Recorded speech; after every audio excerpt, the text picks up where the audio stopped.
All right, it's time to get a little fired up, right? Many of us are feeling a little tired this morning, trying to recover from the hour of sleep that we lost on Sunday morning with daylight savings time and the change here.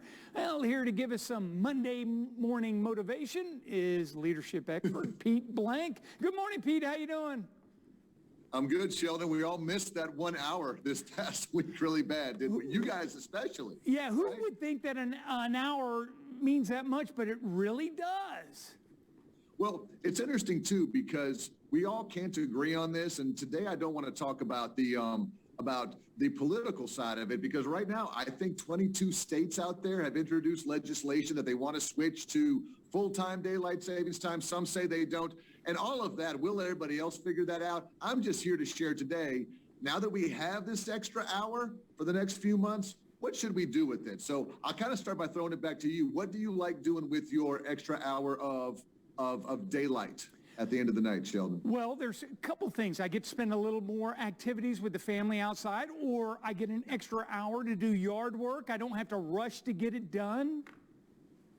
And I think that's the thing for a lot of us is family activities can increase at night. So I want y'all to think about that. Yes, you may have lost an hour's sleep, but the great things we get to do with more sunlight in the evening, which is more time with your family, more time visiting people, long evenings, building those neighborhood relationships where before when you got home, you pull your car in the garage, it's dark. Now, could you knock on a neighbor's door and ask them how they're doing, check on them, have those little conversations outside, which I think add a whole lot of value. Yeah, I agree, because while I talk about how tired we are today, that only lasts for a day or two. And then I'm pumped up because I get to see the sun a little bit more.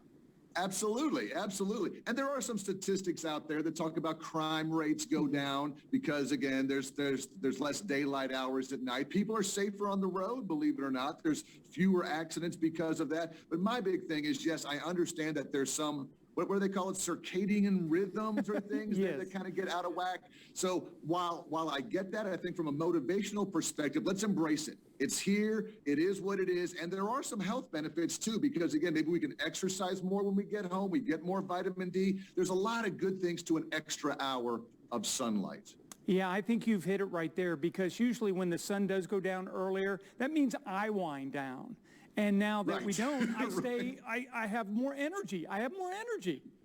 Yeah. And again, we're not going to see it in the first 24, 48, 72 hours from this weekend. But as we get into, the later weeks of March, April, May, we're going to enjoy it a lot more. Enjoy time with the family, get outside, breathe that fresh air, take those walks, and be motivated by the fact that those of you who work a traditional 9 to 5, you get a few extra hours to do some outdoor and family things at the end of the night, which is a huge motivational fact. Well, if there's one thing I do know, Pete, it's that it doesn't matter if we get the extra hour or if we've lost the hour or whatever it is. You have the energy to bring it and make us all feel a little bit better about whatever's happening as we get the weekend kicked off. Thanks so much for that. Yeah. You're welcome, man. Have a great week, everybody. All right. Thanks, Pete Blank. What an incredible guy right there. Benefit